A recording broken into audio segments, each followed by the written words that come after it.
Many of you were probably present in the last webinar, which we did on energy capex projects. Today, we have our second webinar in the series, which is about active energy management. My name is Eric Wijtjens from Efeso Brussels.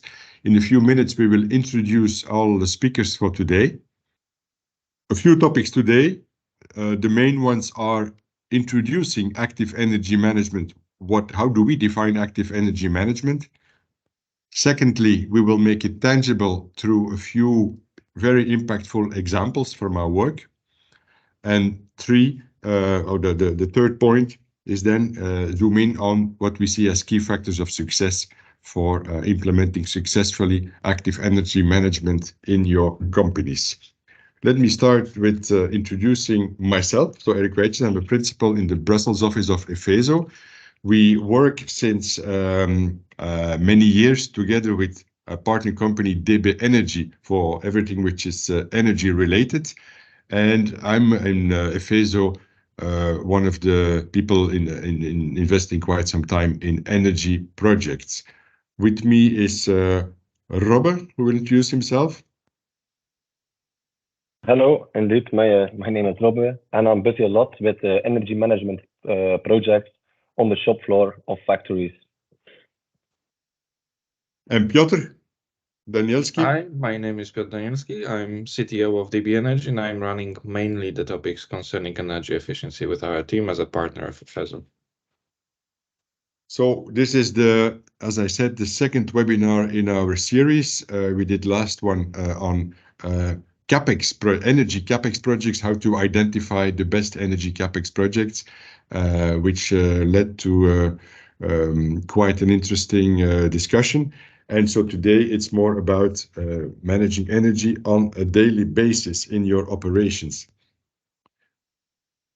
Maybe a little zoom in on what we do in the field of energy for our clients. And it's a lot, and we're not going to talk about all of that today, but so it's good that I situate it. We help clients with zero emission strategy deployment, net zero emission strategy deployment. That is at the strategic level. So that is where often it starts.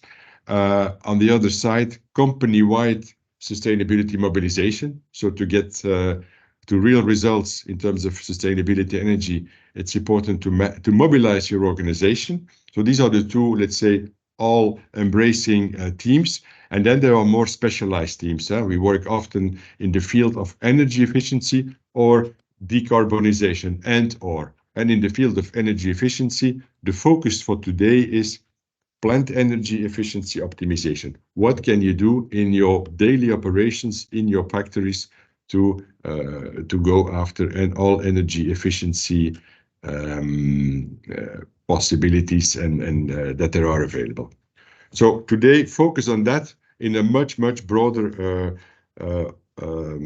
piece of expertise and experience on which we help our clients.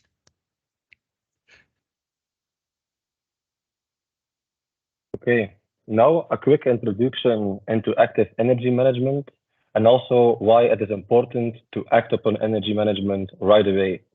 In the first webinar, we showcased the huge potential that could be achieved by performing a plant walkthrough. In this webinar, we're going to highlight the huge potential of active energy management.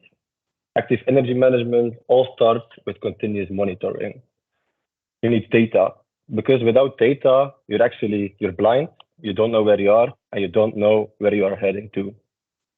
And it's also very important to not only include your process engineers into this exercise, you also need your maintenance team and your management support to do this. Extremely important is that you also include your operators into this exercise. Active energy management really is a cross-functional domain, and you need all those different expertise domains to collaborate. You need hierarchical alignment to deliver a really qualitative project. We say in most companies that they do not struggle with the technical issues of active energy management, but rather with the collaboration between teams.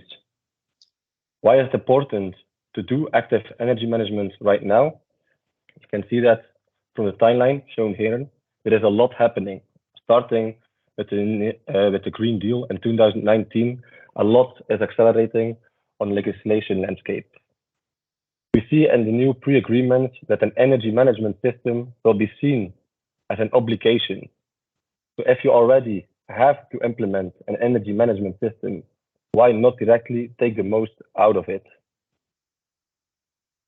There are two very obvious reasons why you should start right away with active energy management. The first one is competitiveness. We all have seen the extreme energy prices.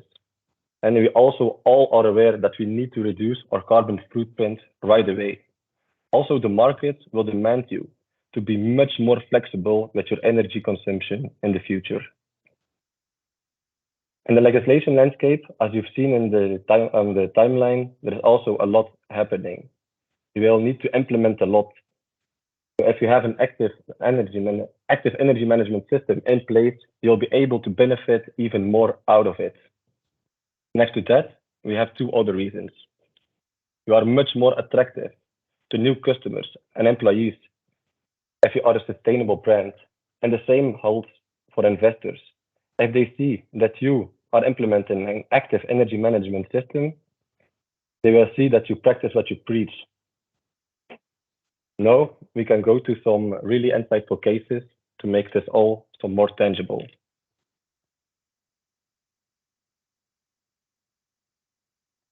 Thank you. This is the part that we would like to show how introduction of active energy management system can benefit on the typical things that companies do while investing in energy efficiency or while trying to put as much pressure on using the data that they have, but without practical tools and without the overview of where the project can go, it is quite difficult to do. So the first, it's needed to set what is an energy management system and what we can call an active energy management system. Probably most of you know, seen, used maybe typical energy management system, which are basically working on collection data from metering devices, have some visualizations. Sometimes it can be something closer to SCADA system. Sometimes it can be something which is more looking like the ERP system. But in general, most of this are not working on some common KPI, which is for energy NPI, energy performance indicator. What does it mean? It means that you got all the data, but actually, if you are going to be asked for some simple questions, in most cases, you will be still blind because you will be not able to relate to the whole company or to the general cost of energy, of course, in annual matter. When we are talking about active energy management system, this is something that can be action-oriented. What does it mean? It means that we will be able to set up the KPIs, NPIs, for the real needs of your operation, which are comprehensive with your strategy and which are showing exactly this points which can lead to make an impactful decision. While we are showing this, we can say that it can benefit on equipment optimization. It can show you failures and powers and costs of operation of devices. It can influence process optimization by influencing production and maintenance needs. It can, of course, be a part of demand response system, which enables you to use the power management system. And of course, it can benefit on behavioral change that you can actually monitor, because of course we can put everywhere labels for switch off, but we know that automation of this kind of processes is much better and works better. Now we would like to go to the next slide with optimizing of the real installations. We have 3 cases. First of those is the case coming directly from our customer who wants to upgrade his installation by installing denitrification system, which is called Denox. This is the system that actually cleans out the fuel gas from the NOx, and it can unfortunately bring some bad things to your installation. While most of the DENOX system works on the boiler houses with big capacity, etc., it's not always common that the companies who are selling the DENOX systems are taking care about the small load of the capacity of the boiler house. In this particular case, the average load of the boiler house was something around 20%, while the minimum of the DENOX system to work correctly is something around 30%. What does it mean? It means that to operate, it will force the boiler to work more. The capacity will rise from 20% to 30%. In very, very general, fast-thinking analysis, you would say, well, it's only 10% it rise from 20 to 30. But if you have a special KPI for measuring the megawatt hours of fuel per ton of utilized steam, you will see that this NP will rise by 50%. And this is very significant rise.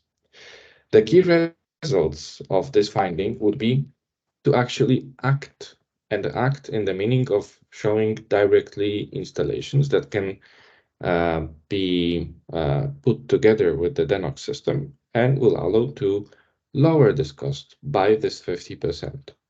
And of course, this means that you need to have this NP set and you need to see and model how it will run. But with the proper energy management system, which is active, it will also act on the stage of the design of the new installations. With another case, can we move please forward? Yes. With another case, we are also able to optimize the installations where all of the parameters are already controlled. All of the measures are already done, and everything seems to be very good. The case is about the pumping optimization. This is an optimization of the pump station where we have a number of sets. I believe there are six sets of pumps. One pump working in a constant speed, and the second pump working as a variable speed controlled. What does it mean? It means that one runs with 100% of capacity and the second one is used for regulation of the flow and pressure. In here, we have very professional team. They have monitors. There is a person who controls the parameters all the time, but they do it manually. What does it mean? It means that they are looking on the GOGs, they are looking on the parameters, and then they are manually trying to pump as low as possible to fulfill the needs of the process, but without making it working too much. What is not predicted in this scenario, it was that the pumps are working very good, but just to have this 50% of the load of the pump with the variable speed controller. What does it mean? It means that if we were trying to move below 50% of load, it starts to work inefficient. How to put an NP in here and how to make a nice example out of it? Well, to actually find out that the pump is working on the low parameters, operator should make this little equation in his head and find out that the efficiency of the set of the pumps is going down. What does it mean? It means that it will not happen. So without this value being directly given on the monitor, he's not able to determine if he already exceeded the minimum pump point of operation of the pump, although he's acting good, so he's trying to lower the consumption of the system or not. In this particular case, putting in an valuable NP showing the value of energy consumption per cubic of the pumped water and the given capacity enables us to show the savings of almost 20% of the energy given by the pump. This is very valuable because you could say that there was just a cherry on the top needed for the system, but you can see how fruitful it was. The next case will be given by Robin. Yes, thank you, Piotr, for this really insightful cases. Luckily, it doesn't always have to be that complex. In this use case, we also made use of continuous monitoring. We saw that there were huge losses in energy consumption by machines that were activated, and there wasn't even any production planned. So what we did is we simply made a dashboard to visualize all those losses. With the dashboard, we had the ultimate tool to communicate between management, operators, and engineers. Because the idea came from the engineers, they needed to communicate it to the management, and the management then needed to communicate it to the operators. The solution of this exercise really was a change in behavior of the operators. It was their mindset that needed to be changed into a more sustainable way of thinking. Here we see that the cross collaboration really is important because many of the times, and one of the communication paths, it goes wrong. By the simple trick, we already achieved a 20% decrease in overall energy consumption. The energy management system helped us with visualizing the data, but we did not only visualize it, it was used, people acted upon it. So that's the big difference between an energy management system and active energy management, because you are active with it. The main takeaway here is that it is not always very hard, and it's not always a technical issue, but rather some small things in a daily behavior can make a huge impact in energy efficiency. Thank you.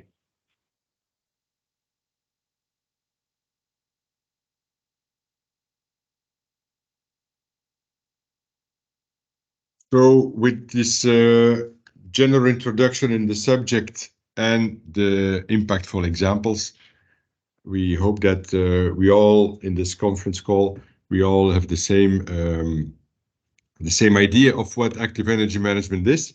Let's now zoom in on the key factors of success to implement it successfully or to accelerate it successfully. Before sharing, excuse me, I'm trying to change. Yeah, before sharing our own views on this, we would like to capture quickly a quick capturing of your own experiences with the subject.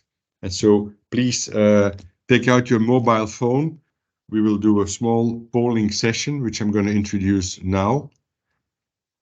So the question which we ask you is, what would accelerate your deployment of active energy management? And we will give you a few themes we believe are important and ask you in the feedback, so please scan the QR code or go to menti.com, use the access code. And so you will get that question there again. And we ask you on your feedback on the different options that are being presented. And I will switch to the feedback screen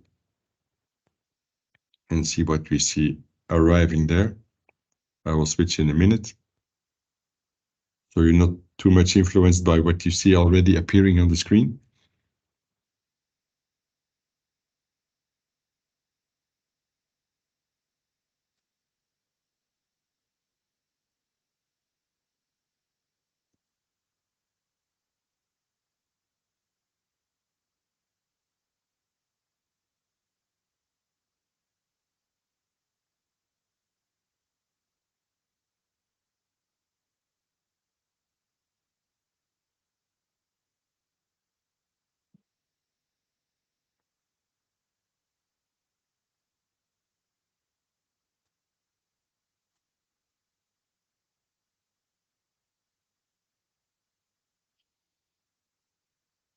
Very interesting, I would say. Very interesting. Thank you for this. Oh, it's still moving. Excuse me. I can wait another 1 or 2, another 10 or 20 seconds, let's say. So you want to respect the time. But thank you very much for this feedback, which is really interesting. So I would say it corresponds to what we see. Obviously, that the four dimensions are very important say, critical factors of success. What I see in your reactions is that the expertise in metering and digital is maybe slightly less of an issue today than the other three, and I think that's normal. Of course, this is not the first field of digital and metering which you will be introducing in your operations. This has been going on, the digital revolution, since quite some time, Industry 4.0. But what we see also is the need for a clear strategy, a strategy that can mobilize the entire organization between what headquarters often announce to the outside world in terms of commitments of the company in the field of decarbonization, in the field of energy. Takes quite a long time to mobilize everybody on the floor. So that clear strategy that can be communicated well is critical. Then in the field of digital, and we will zoom in, we also see that it's not about metering and capturing all sorts of data. It's capturing the right data and doing something with it, translating them into decision power data, I would say. And then the leadership, yes, we can only agree, right? Leadership has an important role to play, I would say, in all fields, obviously also in this field, which is still fairly new in many operations. Let me go back to the slide presentation. So maybe in summary, what do we mean with active energy management? What we believe are maybe, what is maybe not. Okay, there's the ISO 50001 certificate. Yes, it is important. Yes, it's part of an active of energy management. But will the certificate make you reduce your energy consumption by itself? No. Is energy management a boardroom matter? Yes, also, but not only. It's not only about large cogen plants and large heat exchange. It's not only that. It's not limited there. What we see often is high-level monthly cost reviews, lagging indicators. Obviously, it's not that. You want to put energy as a daily concern in the operations, and then the reports, whether it's the monthly or the boardroom, are then often disconnected from the daily operations. People are talking about energy, but are not paying attention to the small things you can change in your operations today. I would say the real challenge is systematic metering, tracking from the data. Do something with it. Do something with it which is accessible to in your control rooms or to your operations, and which is made simple so people can act upon it. And then acting upon it, it's also analyzing data. So active energy management is acting on a daily basis and is analyzing the whatever phenomena and differences you see in measuring points and from what data analysis over time or comparing among plants, analysis of the data.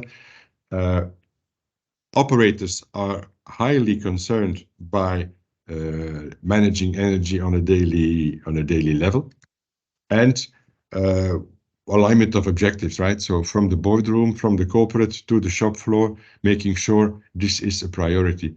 The closer you come to the operations, the more there are other priorities, of course, CapEx expansions.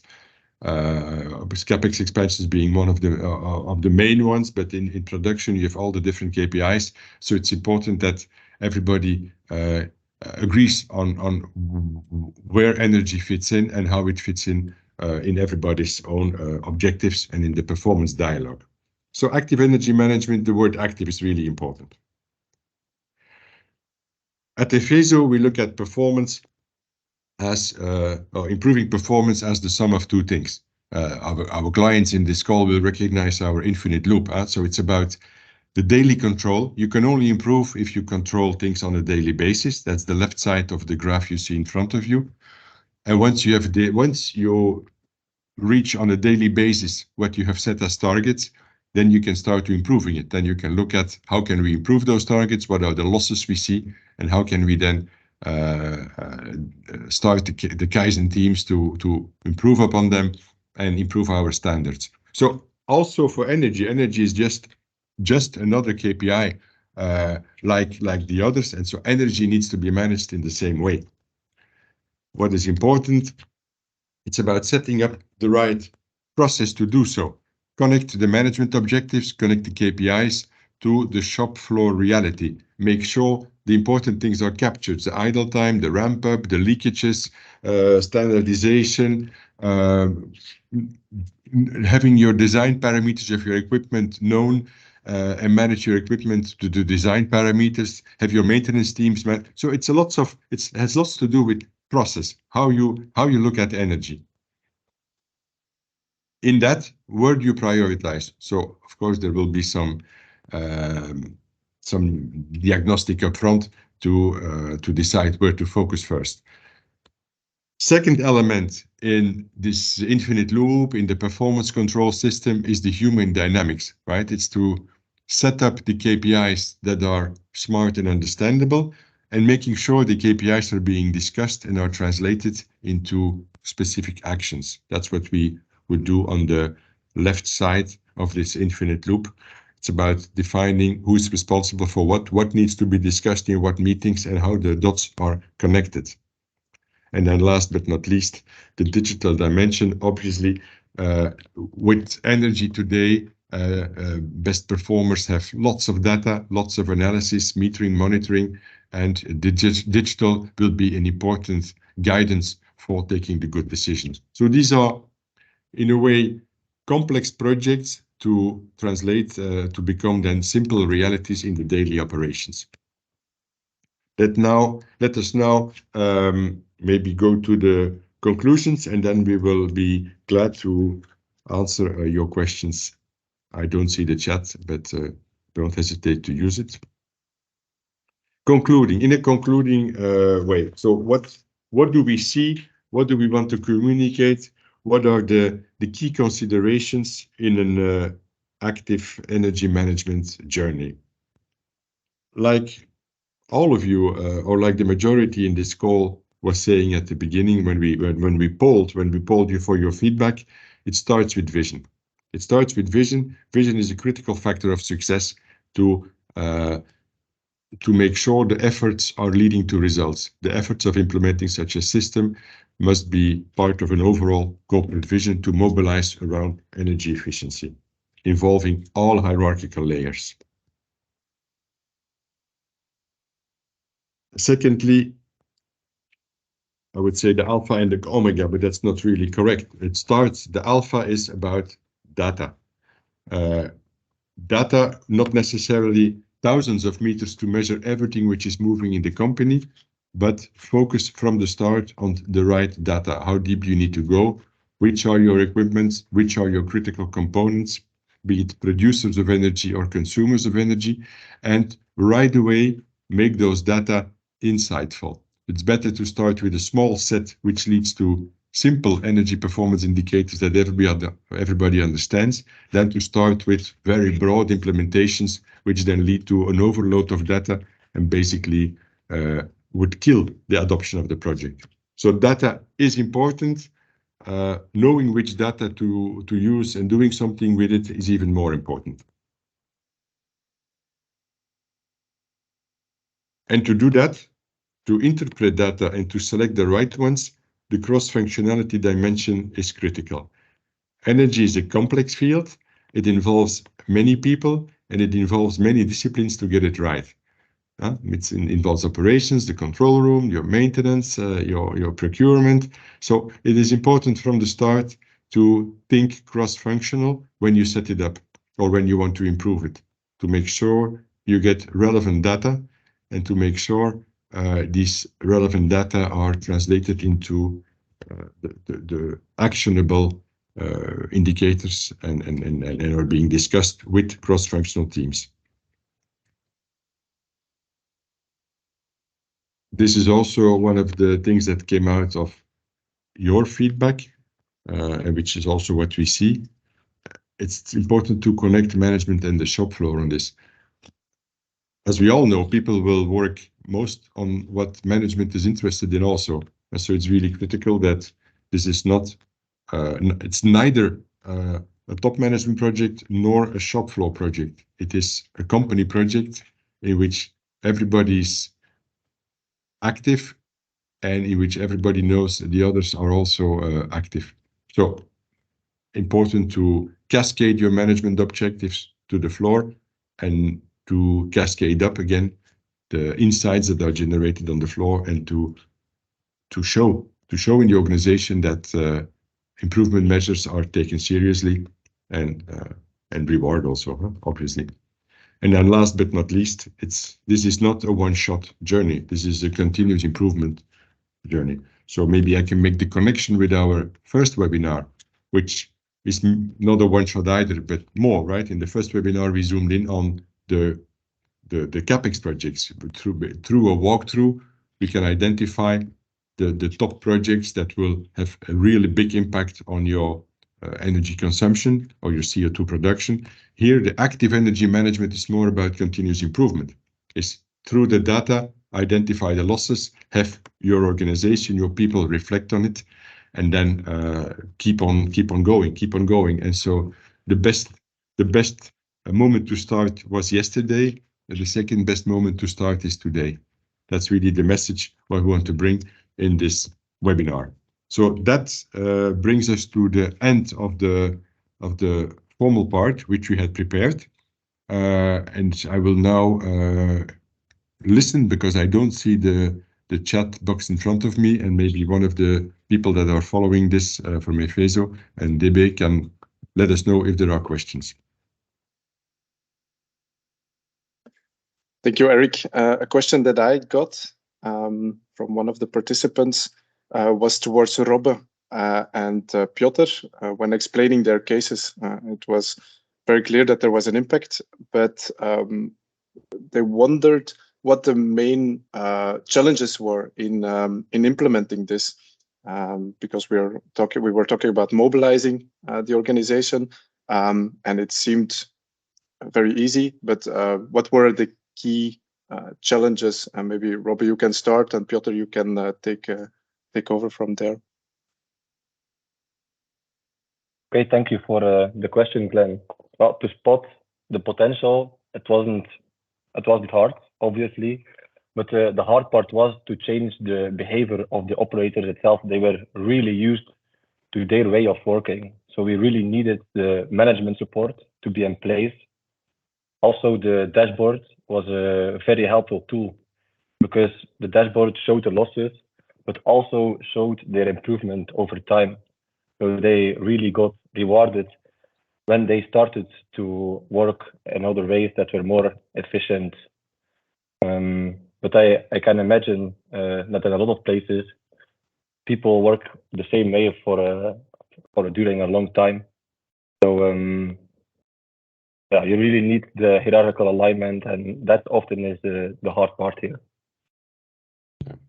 In the case of pumping, this was the pretty tricky one, because the operators were highly convinced that they are doing a great job because they have everything monitored, the parameters are there, and by lowering of the capacity load of the pump when it's not needed, they are making more money for the company than when we said that actually not. And it included, of course, going deep into physics and going deep into the characteristics of the pumps and explaining this deeply. But at the end, it occurred that if we would just make a little change of the SCADA system that they were working, which can be used as an energy management system as well, showing them the value of the energy per cubic meter of water pumped, which is quite basic if we are talking about efficiency of the pumps, but not often used on the SCADA systems. This is something that was tricky to convince them that actually adding just one label, it will show them how they are operating the pump.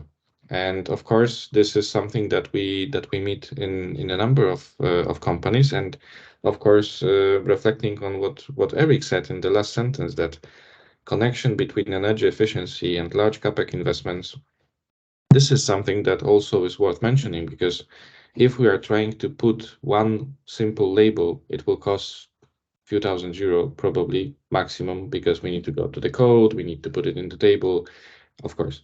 But if we are doing investment for 10 million euro, not having this one label for a few thousand might cost us a lot because we are not able to monitor the real parameters and the real efficiency of the investment we did.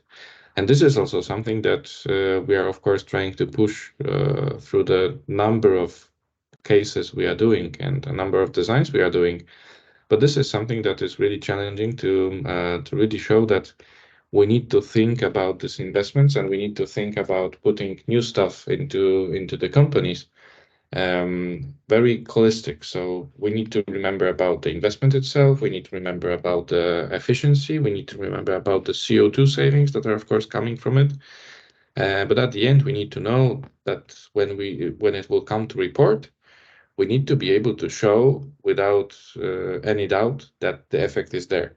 And this is also something that is worth mentioning when you are setting up something new, that it might be better to have the active energy management system installed already, so we are able to show the reference values and the new ones that are coming after after doing the change. Thank you. Okay. Thank you, Piotr. Thank you, Robert.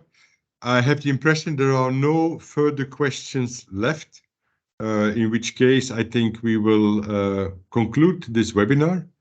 As we said, you can receive the images that have been recorded if you ask us. If you want to continue the discussion bilaterally, don't hesitate to reach out. And that leaves me only by saying thank you to everybody who was in this call. I also make a call for action to all of you because I think our planet needs this energy and the energy reduction and the CO2 reduction. We all need this. So call for action. Thank you very much for having been here, and we see you next time.